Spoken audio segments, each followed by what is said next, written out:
Olá, quero saudá-los com a paz do Senhor que ultrapassa qualquer entendimento. Eu sou a evangelista Patrícia, eu gostaria de deixar aí para vocês que Deus possa nos dar sabedoria e entendimento da palavra de Deus, né? Hoje é o capítulo 3, que está falando exortação a guardar-se dos obreiros maus e cultivar todos os frutos do Espírito.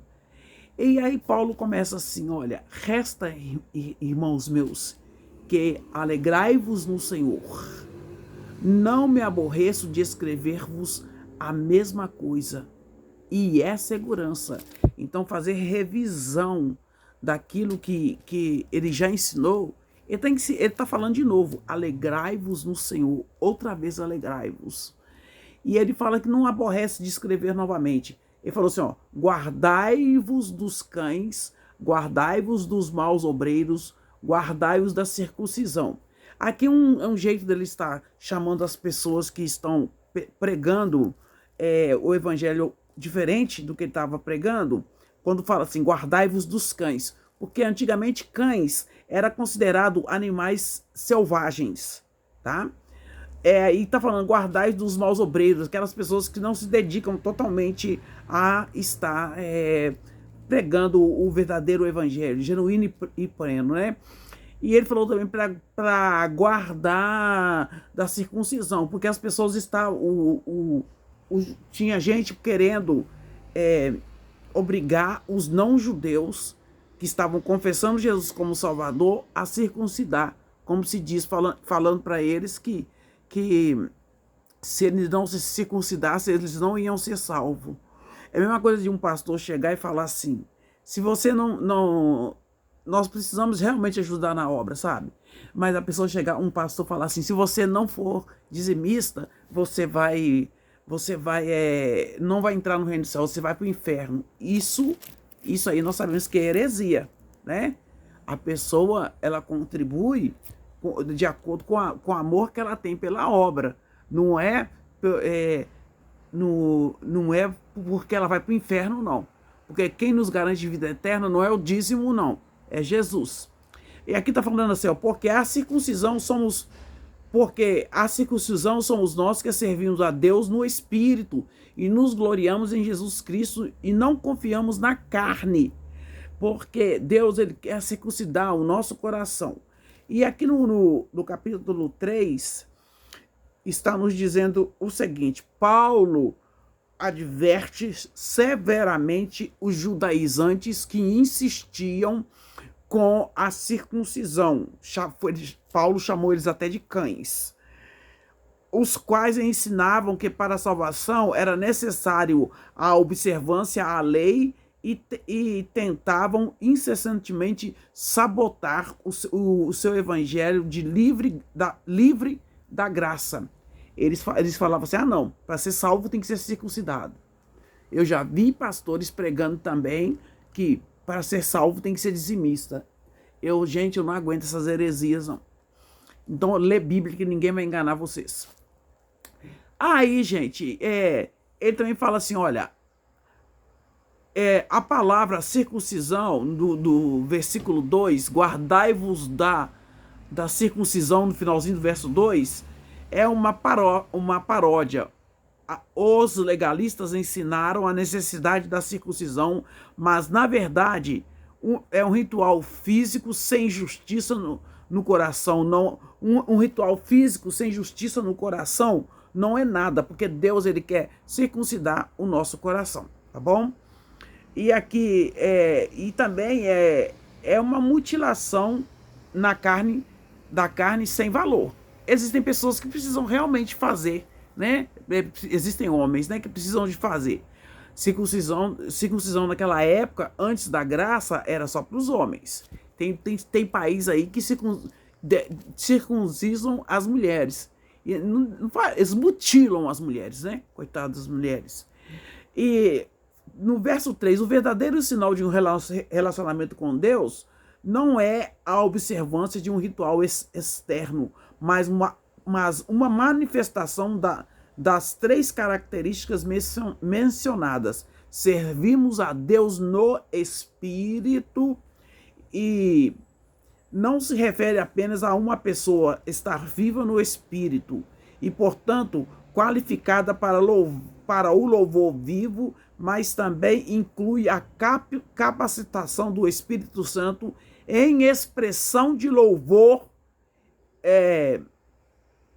nos cânticos, conforme Efésios capítulo 5, e na oração e na profecia, conforme 1 Colossenses 14, do 1 ao 2. Paulo observou rigorosamente as exigências extremas da lei e tentou fanaticamente remover todos os oponentes do judaísmo, porque o judaísmo que queria impor essas coisas. O que Paulo havia considerado lucro tornou-se sem valor. Ele deixou de lado todas as realizações humanas para receber a livre graça de Deus. Somos salvos pela graça somos salvos, aleluia. Deixe o seu like, o seu comentário. Eu sou a evangelista Patrícia.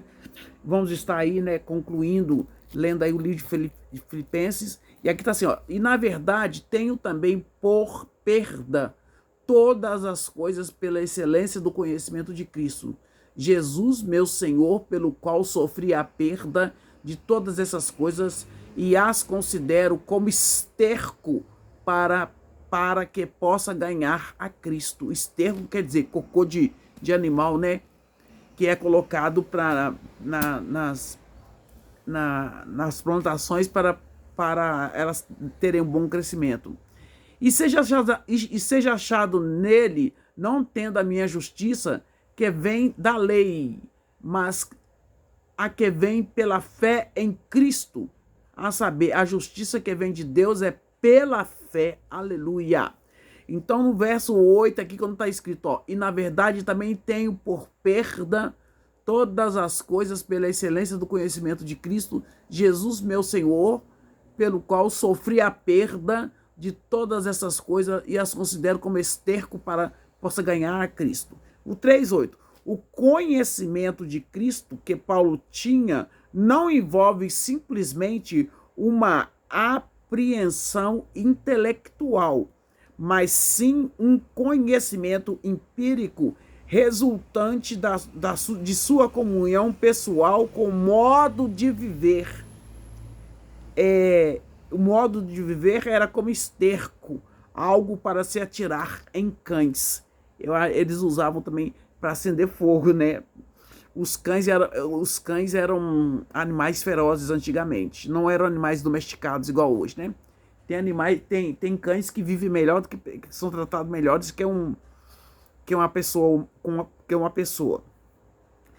No verso 11 está escrito assim, olha, não que eu já tenha alcançado ou que seja perfeito, mas prossigo para o alvo, para alcançar aquilo o que me foi também preso por Jesus Cristo. Ele prossegue para o alvo. Prosseguia, que ele já morreu, Ele foi decapitado. Então nós temos que prosseguir para o alvo. Nós temos que fazer como Paulo, Quando ele fala assim, se de alguma maneira não é uma expressão de dúvida, mas de profunda humildade e empenho sincero, tá? Então por isso que ele prossegue pelo alvo, tá? E aqui não que já tenha alcançado ou que seja perfeito, mas prossigo para alcançar aquilo para o que me foi também preso por Cristo. Verso 2, 12. Irmãos, quanto a mim, não julgo que haja alcançado, mas uma coisa faço, e é que, esquecendo-me das coisas que atrás ficaram, e vou avançando para as que estão adiante de mim. Prossigo para o alvo, para o prêmio da soberana vocação de Deus em Cristo Jesus. Vamos prosseguindo para o alvo. Nosso alvo é Cristo. Pelo que todos quantos já somos perfeitos, sintamos isso mesmo. Se sentis alguma coisa de outra maneira, também Deus vos revelará. Mas naquilo a que já chegamos, andemos segundo a mesma regra e sintamos o mesmo. Sede também meus imitadores, como eu sou de Cristo. Sede também meus imitadores, como eu sou de Cristo. Porque muitos há dos quais, de quais muitas vezes vos disse, e agora também digo, chorando, que são inimigos da cruz de Cristo. Aqueles que estão insistindo para a circuncisão são inimigos da cruz de Cristo. A fim deles o fim deles, desses que negam a cruz, o fim dos que negam a cruz, o fim dos que negam a cruz é a perdição. O Deus dele é o ventre, e a glória deles é para a confusão deles mesmos, que só pensam nas coisas terrenas. Naquela época Paulo já escrevia isso, gente. Imagina o mundo de hoje. Ao mundo de hoje como que está. Hoje é o Deus, né? O dinheiro, o mamon, dinheiro. O materialismo tá controlando muitas coisas. O eu supremo, né? Eu. E andam se esquecendo de Deus. Nós estamos vivendo numa época de muita heresia.